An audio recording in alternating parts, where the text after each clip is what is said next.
The storm is coming and it is strengthening in intensity. It might be over your head if the storm surge is what's predicted. If anyone's in a flood-prone area, please run from the water, hide from the wind. Be prepared to lose power.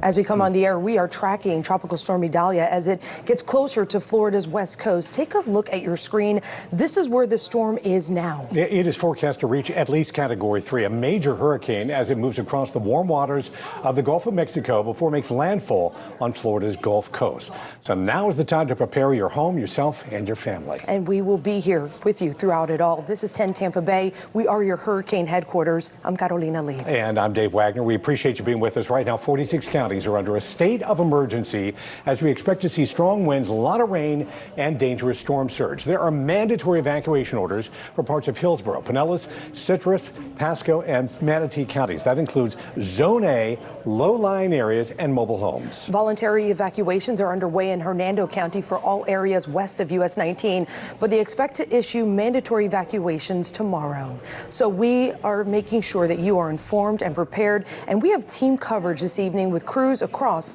the Bay Area. But first, let's get right over to Chief Meteorologist Bobby Deskins with the latest on the storm's track. So a little bit of good news, for at least for the Tampa area. Let's start where it is right now. Winds at 70 miles per hour. We're less than an hour away from the next full update, including a track from the National Hurricane Center. I expect it to have 75-mile-per-hour winds. That would make it a hurricane. Now, it's still in the northwestern Caribbean, just barely. There's the tip of Cuba. This is the forecast. You can see, look at this. Tonight, we get the hurricane.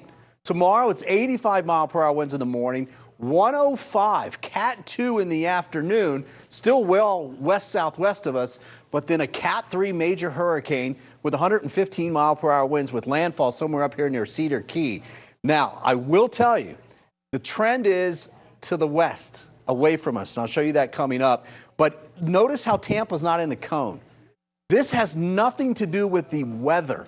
The cone only is where will the center of the storm go. The center of the storm could go over here. And there's going to be a lot of weather over here. We're getting weather. Even if it went over here, we're still going to get weather. But right now, we think it's coming right up the middle of that cone. We're going to get some weather from it. So don't think that because we're out of the cone that we're out of the trouble or out of the woods, right? No, that's not the case. Forecast models. People are just like, what happened, Bobby? I'm like, they are trending further to the left. And you see this batch that's over here? More of the global models are coming in and saying that. So we'll have to see how long these stick around here. But even at this, it will keep the heaviest winds just offshore for the Tampa area. Now, look, we still have a hurricane warning in effect for Pinellas, Hillsborough, Manatee, Pasco, Hernando, Citrus County, tropical storm warnings for inland locations. I think the highest wind will be right along the immediate coast, especially from Tampa, Pinellas northward. That is a storm surge warning as well, too. Initially, we're thinking 4 to 7 foot of surge here in the Tampa Bay area, going 7 to almost 11 up towards Crystal River. Some of that, especially in the Tampa Bay area, may come down just a little bit. This is a product from the Hurricane Center. The yellow is tropical storm force winds, 40 miles per hour higher. That's 10 p.m. tomorrow evening. I think they'll get here a little bit sooner than that, 7, 8 p.m. or so. But notice the highest winds, the hurricane winds in red, well offshore. 60-plus mile-per-hour winds in the orange, still offshore. Those are sustained winds. We will see gusts in the 60s and 70s. But then notice by 5 a.m. Wednesday, we're starting to get the higher wind for western Pasco, Hernando, and Citrus County, and then landfall right around, just after sunrise on Wednesday morning. And you can see that's where the highest winds will be. We will see a storm surge from this. We will see some rain from this. We will actually have a tornado risk as well. So a lot to cover here, but I'll just let you say this, that I do feel a little bit better about this for the Tampa Bay area, but we are not out of the woods. We will get weather from it. So have your storms prep ready to go. By this evening's better, but you have the first half of tomorrow as well. I think storms get in here in the afternoon. If you're asked to evacuate, please do so. We're getting you away from the water, the surge of water coming up. Storm surge will be late Tuesday night into Wednesday morning. I think after midnight Wednesday, 2 a.m., 3 a.m., 4 a.m. will be the best time for those storm surge. Natalie's here. We're going to go over all of this coming up in just a little bit. Well, a storm surge like this is expected to cause power outages. So at this moment, 10,000 linemen are being staged across the state. And Governor Ron DeSantis says multiple other resources are being moved into place right now. We have 7 urban search and rescue teams ready to deploy to impacted areas. And of course, we have Florida Highway Patrol, Florida Department of Law Enforcement, Florida Fish and Wildlife. All those folks will be ready to go. So as soon as that storm passes, they will be on the ground helping out Floridians. We have 2,500 guardsmen and airmen that are pre-staged, but 3,000 more are currently being mobilized and are on the way for a total of 5,500. And right now, shelters are open in Hernando County ahead of mandatory evacuations tomorrow. 10 Tampa Bay's Malik Rankin joins us live from the Emergency Operations Center. Malik, when do the evacuation orders become mandatory? Well, Catalina, Dave just said it. Those mandatory evacuation orders will be announced for Hernando County tomorrow. And for those current voluntary evacuation orders, those impact people west of US 19. They include evac zones A, B, and C, and all people living in coastal low-lying areas. This order includes manufactured homes throughout the entire county. With evacuation orders in place, the county has opened shelters for residents who need a safe place to stay. Tomorrow it'll probably go into a mandatory evacuation because the weather's going to deteriorate quickly Tuesday as we move further into Tuesday night, early Wednesday morning. That's why we opened up shelters early to give people time to evacuate, gather their things. We have 4 shelters that are going to be opening approximately noontime today. Special needs, pet friendly, and general population.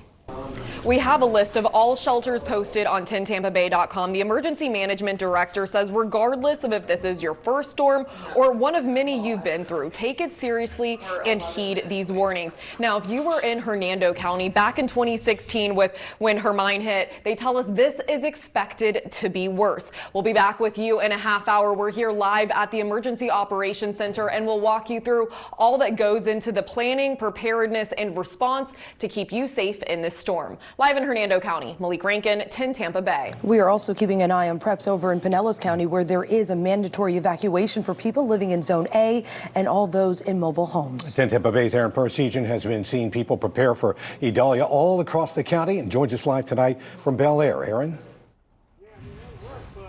Yeah, Pinellas County issuing that mandatory evacuation for people in Zone A just a couple hours ago, really hoping that people around this area, places that are close to the Gulf, we're just a stone's throw away here in Bel Air, have enough time to heed these warnings and seek higher ground. When we're talking about Zone A and mobile homes, that's more than 100,000 people here in Pinellas County alone. And then when we talk about those preparations that have been happening throughout the day, a lot of that you're going to see at places like this. I'm going to step out of the way. There's a sandbag site here in Bel Air where people are rolling up, showing their ID, making sure they live around this area, and filling up bags of sand to protect their home. And all throughout today, we drove up and down Pinellas County today, and we saw people taking these warnings seriously, like 2 restaurant owners who began boarding up their pizzeria down on Pass a Grill, and others, like I mentioned, who are boarding up their home, hoping to stop water from getting in. Because I live down the street and I live in a crazy flood zone, and if it floods, I prefer not to have the water in my house, at least a little bit. The last time my house flooded has probably been about 2 years. That's the good joys of living at sea level. One thing to note, sandbags may help water from getting in, but they are no match for storm surge. That's why evacuating when you're in areas close to the Gulf like this is so important. The good news is you still have tonight and really tomorrow morning to prepare, and that's why it's important. You still see people throughout here coming throughout the night and preparing for what could come as far as those evacuations go. If you have to leave and you are told to do so, you don't have to travel out of state. You can go a few miles from your house, just find that higher ground, try to find a family to stay with, and if you have to at last stay at a shelter, we do have a list of those shelter locations in Pinellas County that will begin opening up tonight at 7 p.m. on our 10 Tampa Bay app. Live in Pinellas County, Aaron Parsegian, 10 Tampa Bay. All right, Aaron. Tampa International Airport announced it will suspend all commercial operations beginning at midnight tonight. That's so they can prepare the airfield and terminals, move equipment, and any remaining aircraft. Some cargo and private aircraft operations could continue overnight, but all air traffic will cease by 7 a.m. tomorrow. Impacting people's travel plans is not something we take lightly, and suspending flight operations is a last resort for our team here at TPA. But safety is paramount, and we have to ensure that we're protecting our employees and airport infrastructure that could be damaged by wind or water. And the airport will remain closed until they can assess any damage later in the week. They anticipate reopening Thursday morning, and across the bay, St. Pete Clearwater International Airport will shut down at 3 p.m. tomorrow. Hillsborough, Pinellas, Pasco, Hernando, Hardy, Sarasota, and Citrus County schools will be closed Tuesday and Wednesday. That's so they can set up shelters at some school buildings. Catholic schools and buildings operated by the Diocese of St. Petersburg will also be closed the next 2 days. Polk County schools will be open tomorrow, but they will be closed Wednesday and Thursday. As we see long lines at gas stations ahead of Tropical Storm Idalia, state leaders gave an update this morning on gas that may have been contaminated with diesel at 29 gas stations. They say by the end of the day, they hope to have the results from tests at every affected location. Some 7-Eleven stores, BJ's wholesale clubs, and other stations that buy gas from Citgo may be contaminated.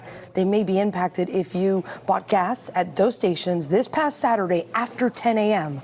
The Florida Department of Agriculture and Consumer Services says there's a strong likelihood it was human error at the Port of Tampa. We have a list of stations on our website and how you can file a claim if you're affected, and you can get that information on our website. As we track Idalia, we'll have live updates every day on 10tampabay.com and on our 10 Tampa Bay Plus for your favorite streaming device. And we will send alerts straight to your phone through our free 10 Tampa Bay app. And in less than 3 minutes, we're going to show you where you can get sandbags, how to use them, and what you should plan to do after the storm passes. I'm 10 Tampa Bay Chief Meteorologist Bobby Deskins, and I'm here to bust some of those hurricane hack myths like, putting tape on your windows. How about throwing your lawn furniture in your pool or putting valuables in your dishwasher? Now, you've probably seen these all over the internet, but they could end up as a big fail. Don't tape up your windows. Number one, that's not going to stop debris from flying through, and also it's going to leave big pieces of glass if it does break, and that can be really dangerous. Here's another one. Throw your lawn furniture in the pool, right? Don't do it. They can turn into huge flying objects, and they can damage your pool too. Put them in your garage, house, or other secure building.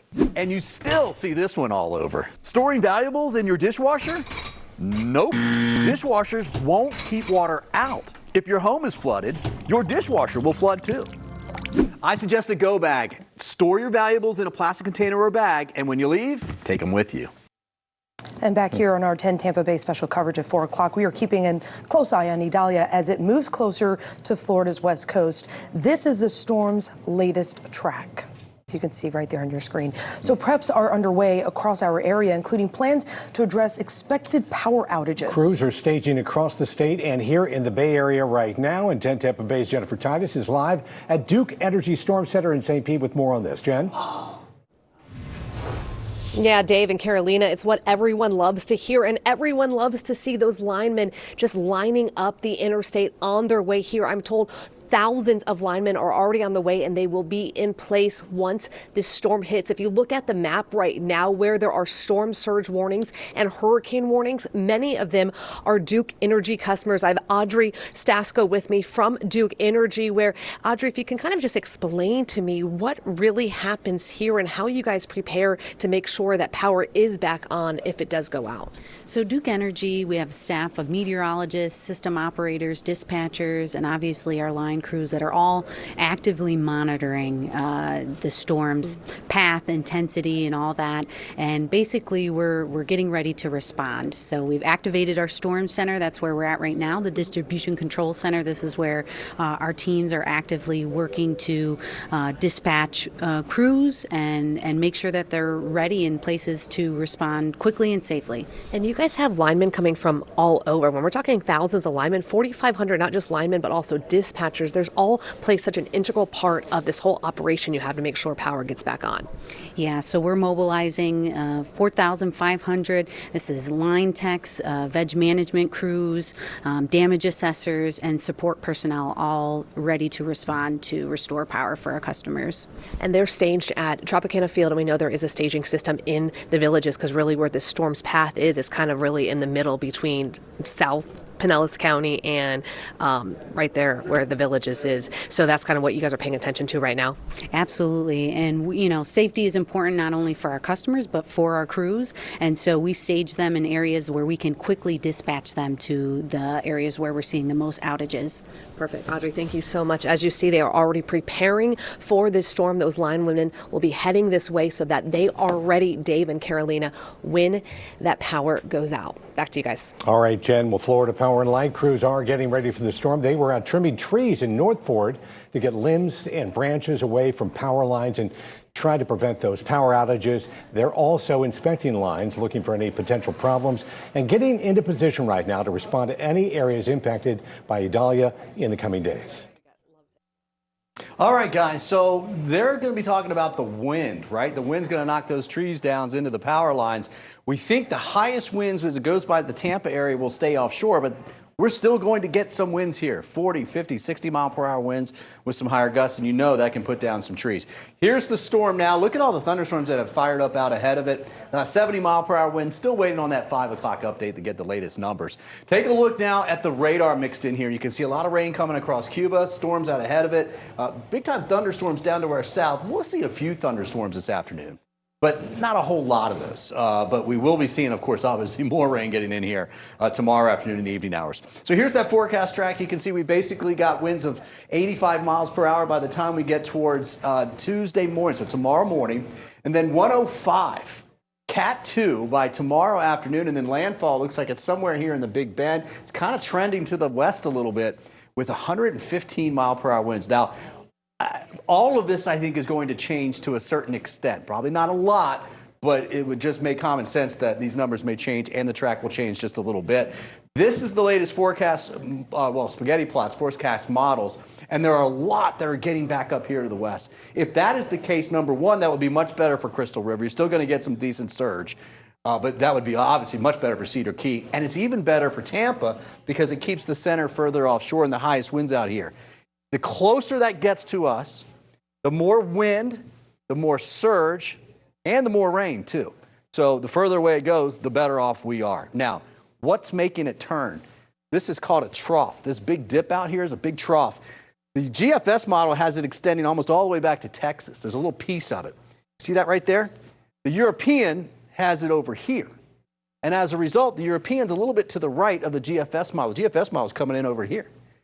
But you can see what happens. This trough dips down, and it literally picks this thing up and takes it out. It's actually going to pick up Franklin, too. See Bermuda over there, Franklin? That's picking it up and moving out. That's the steering mechanism. But because of where it is, we think it can go straight north for at least a little while before it goes north-northeast. And that's the important thing for us. Now, let's talk about the wind.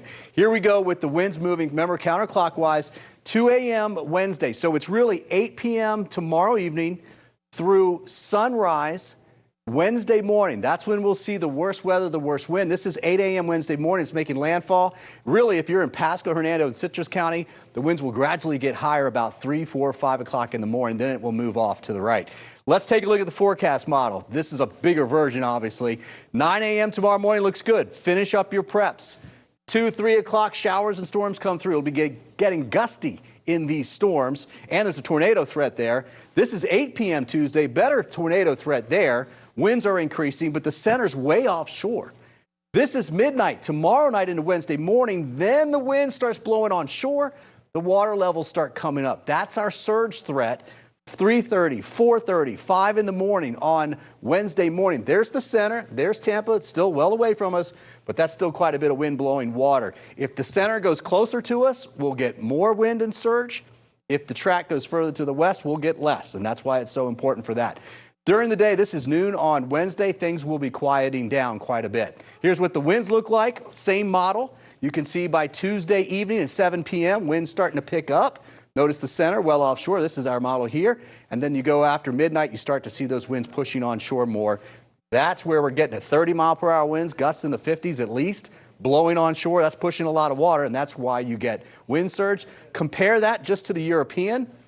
Good news is it's not far off. When we see consistency, that's what we want to get, because then we have a little bit more confidence in the track of the storm, and that is growing. I can't wait for the 5 o'clock numbers to come in.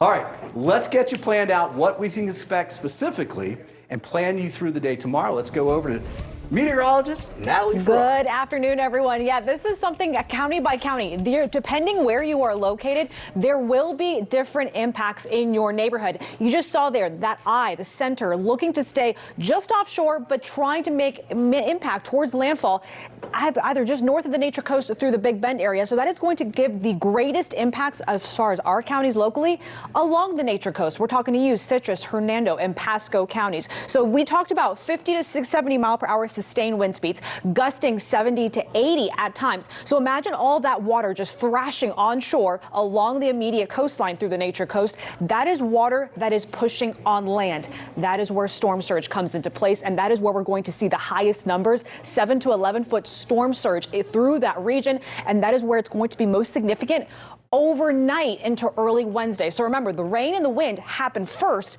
then that storm surge is an immediate reaction to that, and that is where it's going to be the most problematic through the early morning hours on Wednesday. Rainfall amounts also will be the highest with 4 to 8 inches. Locally could see higher than that because we're going to see some of these bands just washing on shore very consistently in the same regions, even training at times. Bringing it down to Pinellas and Hillsborough. Yes, we're still going to feel impacts here as well, but you'll notice those wind speeds still staying with tropical storm force winds at times, 45 to 65 mile per hour sustained wind speeds at times, gusting closer to maybe 60, 75 at times.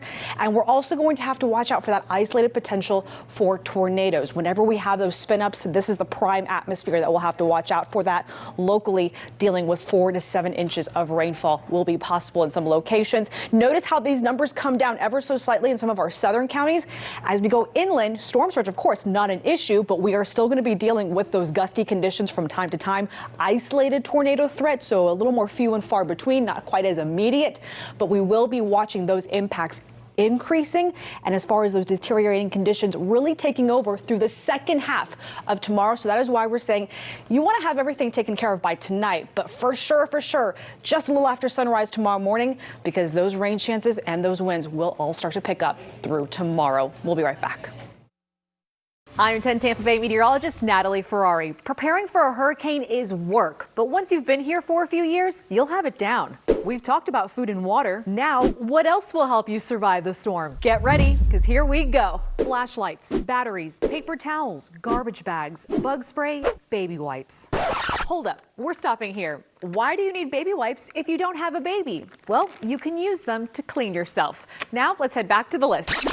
Plastic utensils, paper plates, napkins, solo cups, disinfecting wipes, bleach, coolers, regular old-fashioned can opener, emergency medical kit, extra supply of your prescription drugs. If you have a grill, get propane or charcoal to cook food. Another thing that could be helpful is a camping hot plate that uses propane. It'll help you heat up things quicker. You want to make sure you can store all your important paperwork together. Think birth certificates, social security cards, and passports, wills, medical records, your car insurance paperwork, as well as all your insurance and property homeowners insurance as well. You'll want to be sure to put those important documents in a plastic waterproof container. That way it'll be easy to take with you in the event you have to leave quickly. Oh yeah, and don't forget those important irreplaceable photos too. You not only need to be prepared ahead of the storm, you'll also need to prepare for what to do after it passes. In less than 3 minutes, we'll show you how. This storm poses a significant storm surge threat. We're going to have tornadic activity with this. Our Board of County Commissioners met and they voted to declare a local state of emergency. We certainly are going to strongly encourage those individuals west of 19 to evacuate. Make sure that you're looking out for your neighbors, elderly people that may be in your area, anyone who needs a helping hand. We continue our special coverage as we track Idalia at this hour. This is 10 Tampa Bay. We are your hurricane headquarters. I'm Carolina Lead. And I'm Dave Wagner. As we speak, preparations are underway across our area and across the state. We're going to show you what's being done and where evacuation orders are in place right now in just a moment. But first, let's send it right over to 10 Tampa Bay Chief Meteorologist Bobby Deskins with a look at the storm's track. And it's still down in the northwestern Caribbean, believe it or not. It's been meandering down there, but look at this track over the latest. It's now moving to the north at 8 miles per hour, so it's on its horse. It's coming, and I do expect that speed to increase. And actually, the wind speed in the storm to increase as well, too. Moisture already flowing out ahead of it. We have been flying recon in it. The NOAA hurricane hunters out of Lakeland have been in there. Keesler Air Force Base been in there. This is the G4 jet that went out and measured the atmosphere out ahead of the storm.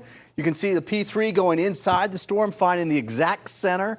So we're getting all kinds of information about the atmosphere, about the storm itself. That information goes into the models. And so when the models start to run, they run about every 6 hours. They run with really good information. We know if the center's here, that's great. If it goes over here, we need to know that. And that's what those planes are doing. So now we know where the center is. They put that into the track, and here we go. You can see it's moving up across the eastern Gulf of Mexico tomorrow morning at 85-mile-per-hour winds. Probably a hurricane coming up about 5 o'clock tonight. 105 Cat 2 tomorrow afternoon. Cat 3 possibly by landfall. It stays out over water. This water right here is called the loop current. It's very warm. It's very deep as well, too. That warm water goes way down. It cools a little bit, but you got to go way down before it cools. After it makes landfall, it looks like it wants to skirt the Carolinas, Savannah as well. Mainly as a tropical storm with 60-mile-per-hour winds. There's the loop current. The current comes out of the Caribbean, goes something like this, and then back down, and that's the Gulf Stream. This system is sitting here and has to come across all of that warm water. That's why it goes from 70-mile-per-hour winds now to 85 to 105. Now, as it gets closer here, the water's still well above 80. It's close to 90 most locations, but it's not that warm, that deep. And so that will keep it a little bit at bay, but we still have forecasted to go up to 115 mile per hour. Now, there are the hurricane warnings now. I think the best chance to see hurricane winds will be right here along the coast. It'll be on the back side as the storm goes by. So that's 2 a.m., 3 a.m. Wednesday, 4 a.m., 5 a.m. Wednesday, wind blowing in off of the water. Probability of seeing tropical storm force winds, right? 70 to 80% chance, especially from Tampa northward. Obviously, you can see the further north you go, the better chance you're going to have the opportunity to see that. Surge is coming, and surge will be early on Wednesday morning. We happen to have a full moon on the 30th. And so here are the tides Tuesday afternoon, trying to come down Tuesday night. But look, the water's starting to come back up. As the tide comes back up Wednesday morning, that's the same time the surge is coming up. 4 to 7 was the initial forecast that might come down with the storm going further offshore if it does. But we have to plan right now for a good 4 to 6 foot of storm surge. Right now, 46 counties are under a state of emergency as we expect to see strong wind, a lot of rain, and dangerous storm surge. There are mandatory evacuation orders for parts of Hillsborough, Pinellas, Citrus, Pasco, and Manatee counties. That includes Zone A, low-lying areas, and mobile homes. Voluntary evacuations are underway in Hernando County for all areas west of US 19, but they expect to issue mandatory evacuations tomorrow. 10 Tampa Bay's Malik Rankin is there right now for us. She's at the Emergency Operations Center. Malik, it's busy there. Catalina, it's an all-hands-on-deck situation right now. The Emergency Operations Center, they're at a level 2 activation right now. Tomorrow, that will escalate to a level 1. Now, all 20 of the county's emergency support functions will be in use on Tuesday, and if needed, this center is prepared to be operating in a 24/7 capacity until the storm clears the county. Shelters are open in the county. The EOC director tells me they'll remain open as long as they're needed. Now, on Wednesday night going into Thursday, the EOC will then begin to assess the storm damage. Now, mass power outages in this area are expected with trees down, power lines down. When I was speaking with the EOC director earlier today, he could not stress enough how important it is for you to have a plan in place and be prepared to execute that plan. Because for all of the first responders in all of our impacted areas, when this storm comes through, there may hit a time when they're not able to respond to your calls, and that's why it is so important to have your plans ready. For now, reporting live in Hernando County, Malik Rankin, 10 Tampa Bay. All right, Malik, and as you stock up on your hurricane supplies, the Attorney General has activated Florida's price gouging hotline. 10 Investigates Jenna Bourne breaks down how to spot price gouging and how to report it. We see it every time a hurricane looks like it's headed our way. Reports of price gouging. I'm 10 Investigates reporter and native Floridian Jenna Bourne. The Florida Attorney General's office tells us during Hurricane Irma, shoppers reported a store in Tampa was selling cases of bottled water for $20. And when people were trying to evacuate, a Clearwater hotel increased its nightly rate as much as 65%. Yikes. So if a hurricane is headed our way and you see a price that looks questionable, how do you know if it's price gouging? Florida law defines price gouging as grossly exceeding the average price during the 30 days before the state of emergency is declared. It's illegal for businesses to excessively hike the prices of essentials like water, ice, lumber, generators, gas, hotel rooms, anything that's needed during a declared state of emergency. That also includes services like tarping your roof to protect it before the storm. And the law doesn't just apply to businesses, it applies to individuals too. So yeah, if you see someone on Facebook Marketplace or whatever trying to sell cases of water for jacked up prices, you can report them. Here's how. Download the No Scam app now, which makes it easy to file a complaint with the Florida Attorney General's office. Go ahead and save the price gouging hotline in your phone now too, 1-866-9-NO-SCAM. You can also file a complaint online at myfloridalegal.com and be as detailed as you can. A lot of the reports that come into the AG's office don't have enough information for investigators. So include details like the name of the store, the address, the item's brand and size, and take pictures of signs displaying the price, receipts, or estimates. The best way to protect yourself from price gouging? Plan ahead. Get hurricane supplies way in advance. Not sure what to stock up on? Check out 10tampabay.com. And after a storm blows through, there are still all kinds of hazards that can cause injury, even death. So public safety experts are running down the list of dangers and asking people to stay alert in the days to come. 10 Tampa Bay's Eric Glasser is live now at Hillsboro's Safety Preparations Complex with some important advice. Eric. Hey, Carolina, Dave, look, there is no question that the most dangerous aspect of any storm is the storm surge. But even as the storm starts to move away, it presents its own challenges. Research shows that the death rate actually increases by 33% due to hazards left behind by the storm. So what are we talking about here? What kinds of threats? Well, emergency workers say, for example, downed power lines. Always assume they are live and avoid anything that might be touching them, like tree limbs or standing water. In fact, stay away from standing water also, especially if you don't know how deep it is. There are dangerous currents, debris, even wildlife like snakes, gators, swarms of insects. And invariably, rescue workers deal with deadly carbon monoxide poisoning, mostly from generators. Do not bring them in the house or garage. Keep them at least 20 feet away from any openings like windows or doors. I get it. You're going to want to go outside at the very least in your front yard, kind of see what your house looks like, what the neighborhood looks like, what your neighbor's house looks like, and that may be okay. But if you're met with any kind of resistance, any water, any down power lines, any limbs down, take a step back, go back in the house, stay in the house until it's safe to do so. Public safety experts really suggest not trying to do it yourself when it comes to removing debris or tree limbs. They see a lot of ladder accidents, injuries, and again, that threat of electrocution. To give you an idea of just why this is so important, when I was speaking with the folks here in Hillsborough County, they tell me that last year, after Hurricane Ian had moved out, there were 5 deaths attributed to that storm. All of them, all 5, occurred after the storm had passed. Reporting live in Brandon, Eric Glasser, 10 Tampa Bay. All right, Eric, right now we're getting a lot of questions from viewers. And Bobby, a common one is about the cone and the impacts it could still have even if you're not in it. Absolutely, because the cone, number one, it's shifted a little bit to the west, but because it's based off of just a circle for error, it's all based off the center of where they think the storm's going to be.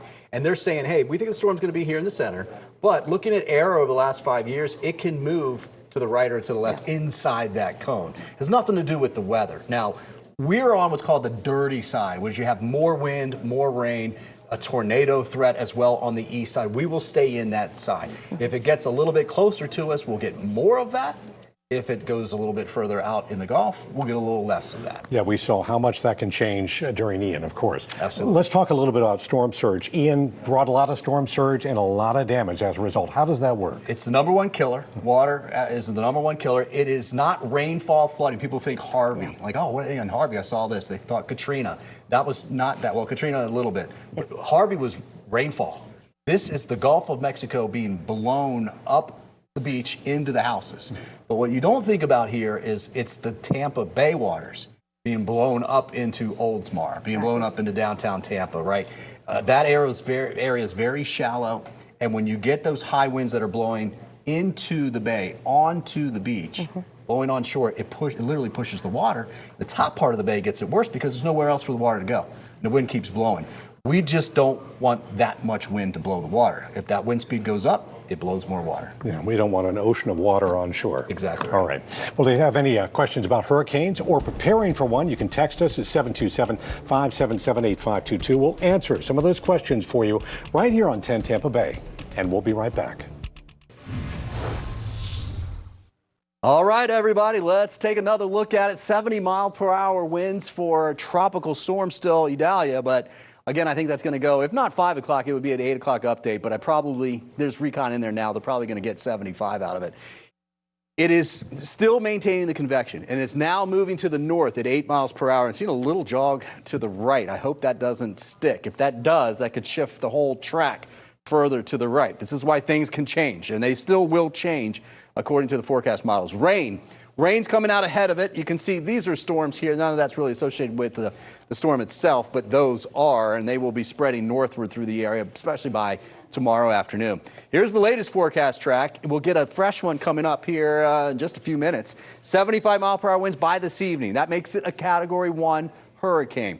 85 by tomorrow morning, 105 by tomorrow afternoon. And at that point, it'll be moving past us and off to the north-northeast. And if that track holds, that will keep most of the wind offshore. Remember, we were just talking about this cone. The center could go here, or could go all the way over to here, could go here, all the way over to here. There's still lots of weather out here, right? Just don't think that you're not in the cone, that you're okay. And then you can see it takes off to the north and the east. That trough swings by, picks it up, and pushes it off towards the east. Now, let's talk forecast models. We're waiting for this trend to continue, hopefully, of this stretch right in here. The models are saying, hey, you know, that trough's back here a little bit. It's actually swinging forward, but there's a piece of it back here that's going to allow this to not get pushed to the east as soon.